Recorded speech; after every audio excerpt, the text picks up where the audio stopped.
I'm Melissa, and this is the Book Break. And today I'm excited to talk to an author who has a crisis preparedness handbook. And with what's going on in the world, I want to be prepared. Let's go. All right, like I said, I'm here with Patricia Spigarelli Aston. Thank you so much for being here with me, Patricia. Thanks for having me. Yeah, okay, so I'm really excited to talk about your book because this is something we all need. We need to be prepared. Right. So it's Crisis Preparedness Handbook. Right. And this is the third edition, right? That's right. It's the third edition. My first husband wrote the original Crisis Preparedness Handbook.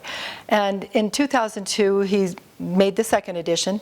And then in 2005, he passed away. Oh. And after that, I continued to sell the book. And actually, I was really fortunate because I was able to sell pretty close to 40,000 books in that period of time. Wow. Yeah, Wow. and it was really exciting, but I knew at the time that I wanted to do something more with the book. I was teaching schools, I really didn't have the time to do that. Yeah. And a few years ago I decided it was time, and so I decided I would go back and maybe fix up his book a little bit.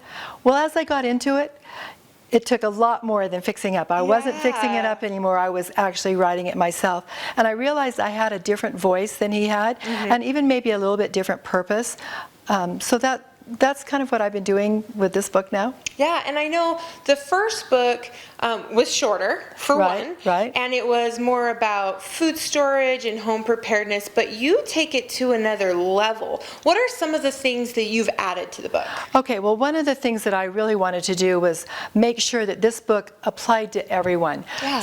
So my husband and I have 6 kids together, and my husband now we have 10 kids all together. Wow. So one of the things I wanted to do is kind of answer questions that my kids have been asking me. Some of my daughters say, well, how much water do I need, Mom?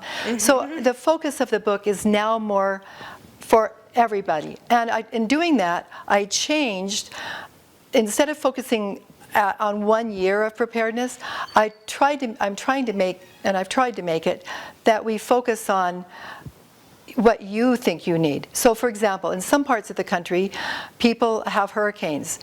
Where we live in Utah, we don't have hurricanes. Yeah. But I have a son-in-law whose parents live in Louisiana. They've been flooded a couple of times. Wow. So what they need is different. So the book tries to help them figure out what they need specifically. I have a brother and nieces that live up in the Pacific Northwest. I was just talking to my brother last week, and one of the big things he's concerned about isn't the coronavirus that's in the news right now, but he's really concerned about earthquakes. They are overdue for an earthquake. Here along the Wasatch Front, we are also. So the book also addresses people who have concerns like that. And then it also addresses people who have little concerns that all of us have during our lives. You might call them mini crises, or when they're happening to us, they're a big crisis. Right, like if someone loses their job, right, can you make it a month? Right, exactly. And if you're prepared, you don't have to worry about that. You have peace to know that you can go forward. Yeah, I like that, because I think a lot of times when there is any kind of crisis, whether it be losing a job or a sickness epidemic, a lot of people panic, right, because they're not prepared. But if they had the peace, then they would be okay. They wouldn't be rushing to the store to get 20 rolls of toilet paper, right, because they'd already have it. Well, and they maybe don't have accurate information. Yeah. A lot of people have been making a big run on water.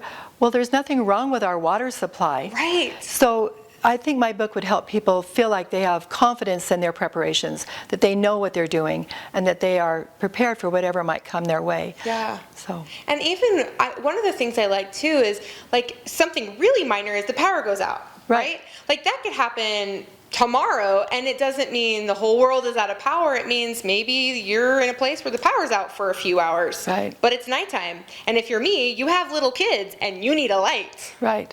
And so the book addresses that. It actually addresses water preparation, being prepared with all the water you need. It addresses food. There's an element of the book that is about self-reliance. If you're self-reliant and like you can grow a vegetable garden and you can do some home canning, you're more apt to be prepared for some kind of a crisis that comes along. A good share of the book talks about being prepared with communications and transportation, and especially sanitation. Sanitation can be huge in certain crises. Yeah. You really need to have thought that through. What are you going to do when your kids need to go to the bathroom and the sewer is not working? That's a good point. You have to have some of that in mind.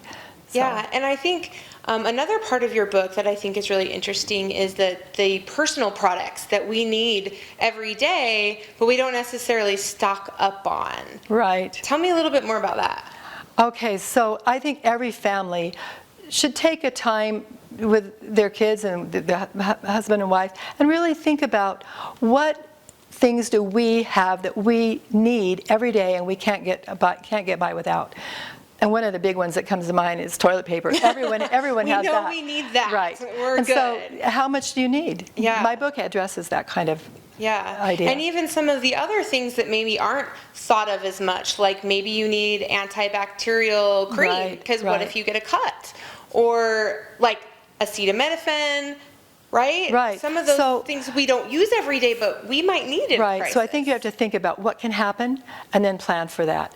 And three things I would make sure I had: acetaminophen and ibuprofen, because they can be used with each other. And of course, consult your medical practitioner about how to use that. But antibiotic ointments, if you have a scratch, if you have anything and it's a crisis, you may not be able to take care of that with a doctor or an emergency room visit. And if you have some kind of ointment that's bacterial, like a Neosporin kind of ointment, then you can do that. Yeah, that's really good. And another thing that I thought was really great about your book, and maybe this is for me because I'm not the best planner, was rotating menus. Because, oh my goodness, I always am rushing to figure out, what am I going to make for dinner? But that's going to be a problem in a crisis. Right. A lot of people think they can just get by on maybe stored grain. They've never fed it to their family, but they have a lot of it, and so they think maybe that's the way to be prepared. I think that there's better ways to be prepared. I call it rotating menus, and that's that you plan, okay, what can we eat for 7 days? You can plan breakfast, lunch, and dinner. And what can we have on hand that we can make sure we have that? And if they're foods that you're already using, you're just continually replenishing them. Let's say it's just something simple like spaghetti. If you always have spaghetti on hand and spaghetti sauce on hand, then you can have a meal. Sometimes that was my go-to meal with my kids. Okay, we're having pasta tonight. Right. You know, I've actually got some kids that don't really like pasta that much anymore. But those are the kinds of things that your family can think about. What do we like? Now, if your family doesn't like spaghetti, don't put that in your plan. Think about what you do like. And if it's top ramen and macaroni and cheese that your kids want, put that into your cycle. But you might want to have some other things that are not so boring. If you had top ramen every day, that would be a little much. I agree. So what would you say is one last way that your book is different from other preparedness crisis books out there? There are some really good crisis preparedness books. First of all, most of them were written over 5 years ago, so this is up to date. It really is current with what's happening now. And the other thing that's, I think, special about it is it really tries to address all people, not just people who want to be survived for, like we call it, the zombie apocalypse. It's not just for that. It's for anyone, whether they have a small crisis, like we talked about being out of work, or in my case, when my husband died, that was a big crisis for me personally. No one else was really too involved with it, but it was a crisis for me. So we all have those kinds of things that will happen. And this book tries to address that and be more general in giving people options. They can choose more as we go through and look at, just as we've talked about, the personal things. Yeah, that's great. Well, thank you so much for being here with me. Yeah, thank you for having me. Yes, and thank you for joining us on the Book Break. We'll see you next time.